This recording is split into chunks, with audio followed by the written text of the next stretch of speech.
The Buddha has a number of lists where he talks about the very basic qualities that are needed in the practice, the ones that are foundations for everything else. And the lists differ. In one case it's truth, in another case it's heedfulness, in another it's appropriate attention, in some cases it's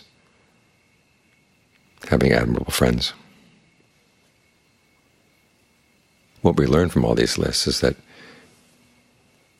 you start where you are and find something good in where you are, and you build on that.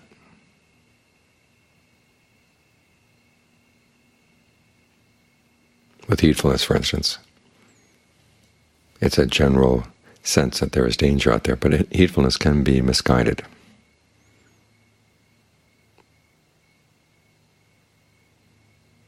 Because you may identify the wrong dangers, you may identify the wrong things that you're doing that put yourself into danger or that would constitute safety. This is where appropriate attention comes in. The Buddha gives you information where to look, what inside you is going to lead you to act in unskillful ways. In one list he has greed, aversion, and delusion. In another he has desire, aversion, delusion, and fear.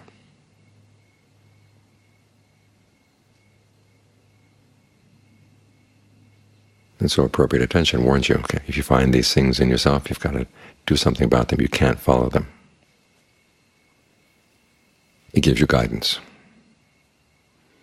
Basically, appropriate attention is learning how to ask the right questions. Where is the real danger? What can I do to prevent it?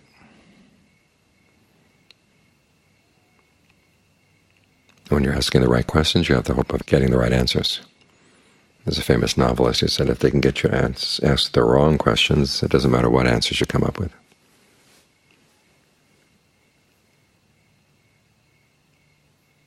But the Buddha was not the sort of person who wanted you to answer the wrong questions. He wanted you to see the right questions, understand the right questions, and apply them to your life. Now that's what he did. That's what he found in his quest for awakening. That's how he found awakening.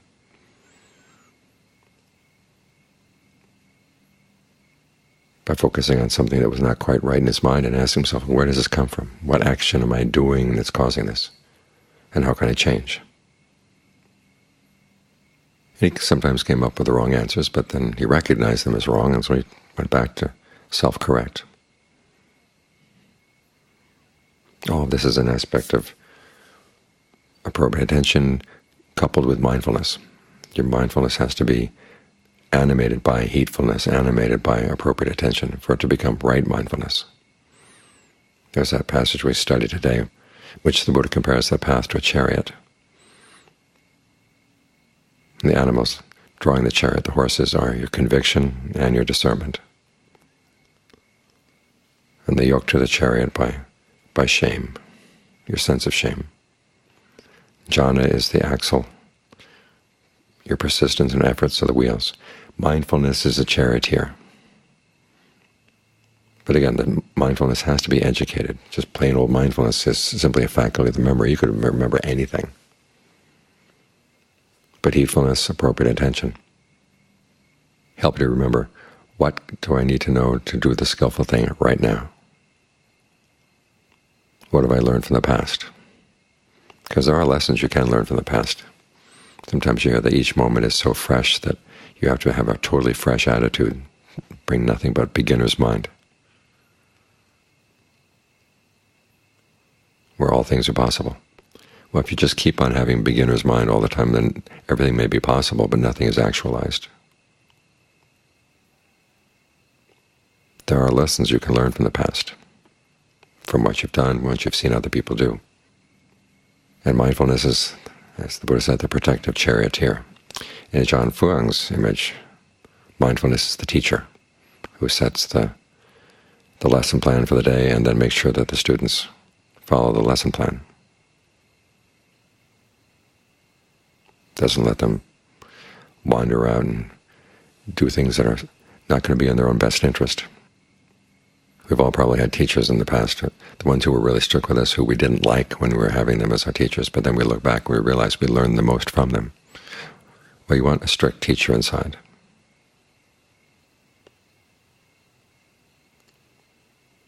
And the strict teachers, of course, are not the ones who just like to whip students or discipline them. The strict teachers are the ones who realize the students are going to need this knowledge, and this knowledge is going to make a difference. So they do everything they can to make sure the students pick up the knowledge, learn the skills that are going to stand them in good stead. A couple years back, there was a student of Ajahn Mahabodhi who came to the States and gave a talk up at a monastery in Northern California about what it was like being with Ajahn Mahabodhi, who has a reputation for being really strict. And one of the monks there complained, well, where is the compassion in all this? And the student wisely said, well, it was that there in the strictness was his compassion.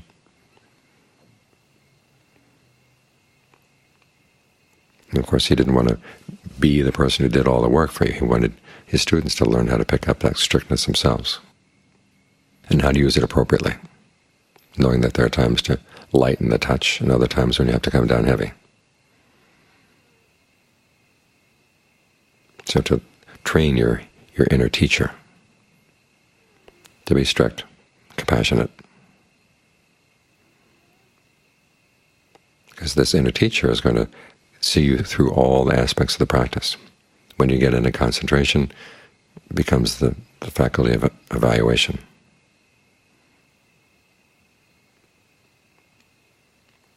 And if it's been well trained through your practice of the virtues, your practice of generosity, then the evaluation will help you, the mind to settle down, because you're used to looking at what you're doing and learning how to criticize yourself without getting wounded by the criticism or getting all worked up, requiring trigger warnings all the time.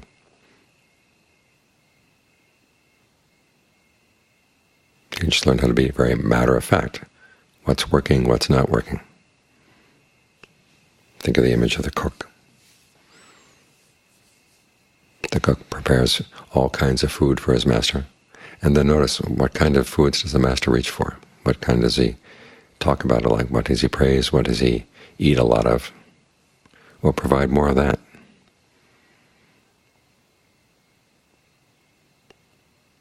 As the Buddha says, that kind of cook gets a reward.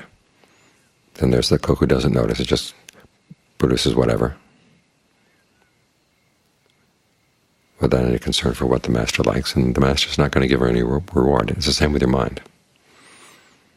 One of the duties of evaluation is to see what does the mind need right now, what is it like right now.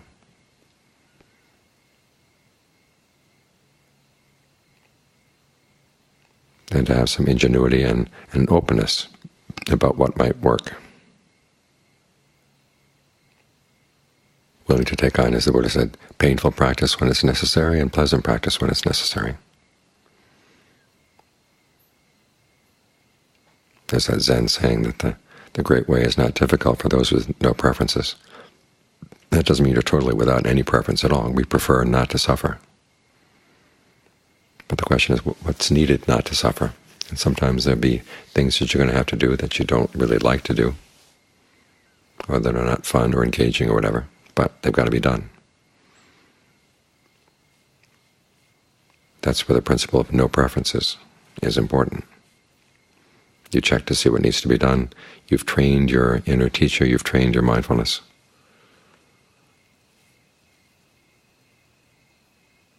To be alert to what you're doing and what the results you're getting. And you've trained the part of the mind that's willing to listen to this, to carry it through.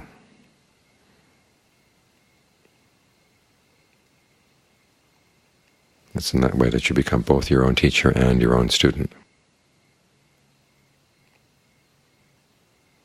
It's this way that you become independent, as the Buddha said in the Buddhist teachings. In other words, at the moment of seeing the deathless, well, that's when you know what works. You know that your standards for judgment have finally come up to the Buddhist standards. This is one of our problems in modern Buddhism, that people tend to want to drag the Buddha down. Whatever level they're at, they feel disturbed that there might be somebody out in the universe who has higher standards than theirs, so they pull everything down to their level. Well, that's no way of raising yourself up.